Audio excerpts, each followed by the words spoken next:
Hello everyone, in my last video I spoke about how to cultivate the habit of savings.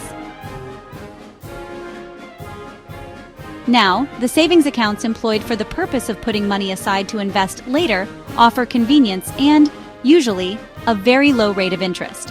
While some accounts offer high interest, these typically have requirements or restrictions to be eligible for better rate. Interest earned in a savings account is automatically deposited into the account. Some people use savings accounts as their investment due to fear of loss of money in other investments and for their accessibility, but this is not right.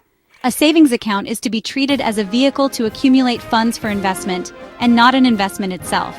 That being said, there are many reasons why a savings account is beneficial, and these include that it is a valuable short-term vehicle in which to build savings in even small increments for investment, immediate availability of cash, ease of opening, deposits and withdrawals, and there is often no minimum amount needed to open an account or keep one open. The shortfalls are that interest rates are usually lower than the rate of inflation, making it vulnerable to inflation risk when used as long-term investment. Purchasing power is eroded over time, and interests are usually taxed at the highest rate charged to investments compared to those that pay dividends or receive a capital gain or loss. Now, let us examine some of the products funds can be invested in after being accumulated for a while. The first one is the Guaranteed Investment Certificates, GICs, otherwise known as fixed or term deposit instruments. It is a popular investment choice for those seeking a safe and reliable way to grow their money. A GIC is a fixed-term deposit offered by banks and financial institutions that guarantees a return on your investment over a set period, typically ranging from a few months to several years.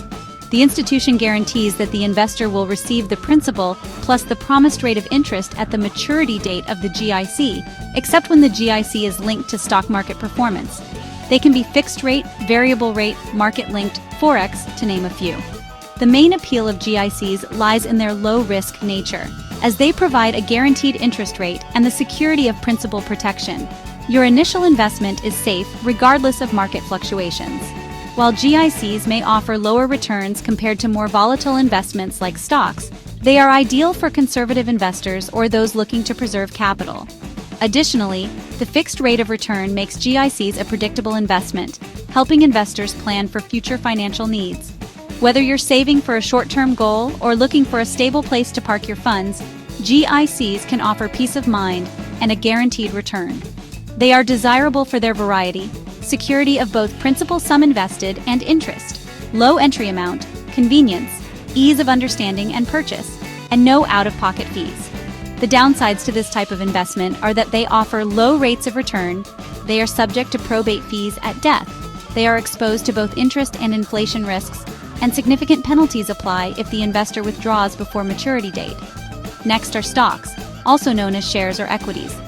Stocks represent ownership in a company, and when you buy shares, you're essentially buying a small piece of that business, in proportion to your investment, no matter how small. When investors believe that the fortunes of the company will rise, the value of the investment increases. The opposite is also true. Consequently, investing in stocks can offer high potential returns, as the value of your shares can rise over time based on the company's performance and market conditions. However, stocks also come with a higher level of risk, as their prices can fluctuate significantly due to factors like economic changes, industry trends, and company-specific news. For risk takers, stocks can be a powerful way to grow wealth over the long term, especially if you invest in strong, well-established companies or diversify your portfolio across different sectors. While stock investing requires a level of research and market awareness, it can be an effective strategy for building financial growth, provided you're prepared for potential ups and downs along the way. Some of the advantages of investing in stocks include ability to benefit from gains in a stock's price, high degree of transparency in stock market investing, possibility of receiving dividends, and favorable tax rates for capital gains and capital losses. The disadvantages are possibility of loss, even total loss, of principal invested, possible absence of diversification in the portfolio that exposes the investor to risk, the need to monitor price movement and identify when to buy and sell. Dividends are not guaranteed. Liquidity issues, if stocks must be sold at a time when the price is depressed, but the investor needs money, no creditor protection. And for residents of Canada, beneficiary cannot be named on a non-registered account. In Canada, investor protection for stock investors is provided by the Canadian Investor Protection Fund, CIPF, in the event that an investment dealer becomes insolvent. Another investment product are bonds. While stocks are an equity investment, bonds are a debt investment. This is because bonds represent a debt between a borrower, who is the bond issuer, and a lender, who is the bond investor. Bonds are a type of debt investment where you essentially lend money to a government, municipality, or corporation in exchange for regular interest payments over a set period, plus the return of your principal at maturity. They are considered a more conservative investment option compared to stocks, offering a predictable income stream through fixed interest, typically known as the coupon rate. Bonds are generally seen as lower risk than stocks because they provide more stability, especially if you invest in government or high-quality corporate bonds. However, their returns tend to be lower as well. Bonds can be a good option for those seeking steady income and wanting to preserve capital while still diversifying their investment portfolio. While the value of bonds can be affected by interest rates, credit risk, and economic conditions, nevertheless, they remain a cornerstone of conservative investing strategies. Bonds are also called fixed income securities. Many segregated funds focus on bonds or include bonds as part of their portfolio. Issuers of bonds fall into two broad categories: governments and corporations, both national and international. Bonds are issued with a fixed maturity date. On that date, the borrower, the issuer, repays the full principal amount to the lender, the investor. The period between the issue of the bond and its maturity date is called the term to maturity. Bonds are issued with a wide range of terms to maturity, from 1 year to 30 years. In return for using the investor's funds for the term of the bond, the issuer makes two promises to the investor. First, during the term to maturity period, the issuer will make regular interest payments to the investor. The interest on the bond is typically payable twice a year. Second, the issuer will repay the face value of the bond to the investor at maturity. Bonds are advantageous because they offer an investor the opportunity to build a diversified portfolio with the aim of delivering higher returns while lowering overall risks from a variety of credit ratings, issuers, maturity terms, and coupon rates. Also, the face amount and interest payments are guaranteed for government bonds issued by many countries because the issuing government has government revenue at its disposal to meet its obligations. However, there is a greater probability that these payments will not be made for a corporate bond because a corporation's fortunes can change quickly, and a corporate issuer might not have the necessary capital at its disposal to repay investors. Furthermore, there is a lack of transparency in the buying process that puts bond investors at a disadvantage, resulting in an investor not getting the best price, and by overpaying, total return is diminished.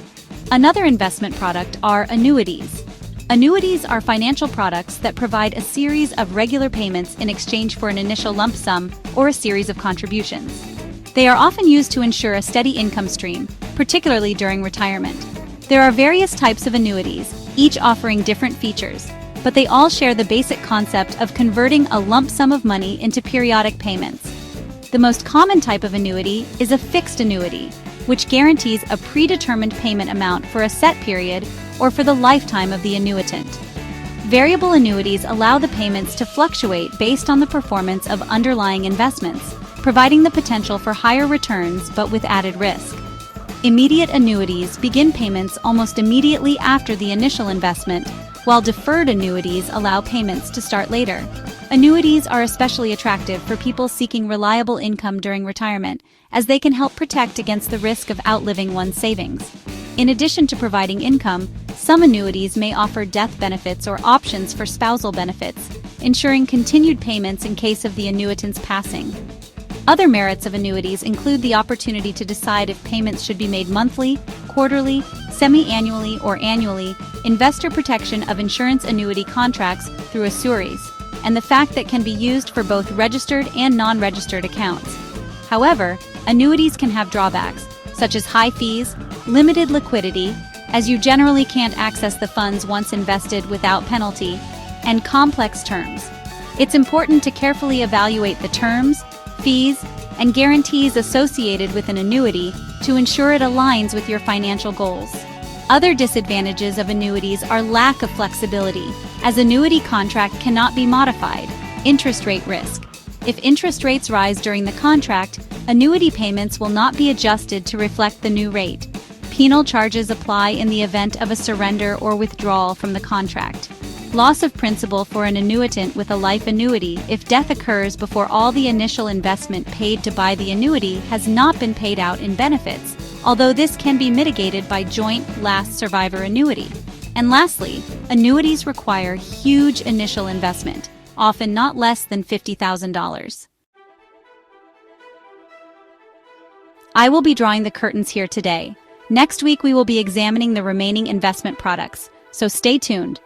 But before I go, which of these 4 interests you most? Or which one are you involved in? How has your experience been? Please let me know in the comments section. Remember, you can send me an email at pennywise071213@gmail.com to discuss your financial goals at no expense. Also, kindly subscribe, ask general questions, make comments, turn on the notification to be informed of weekly video uploads, and lastly, please share this video with your loved ones. Let's build your wealth together. See you next week by God's grace.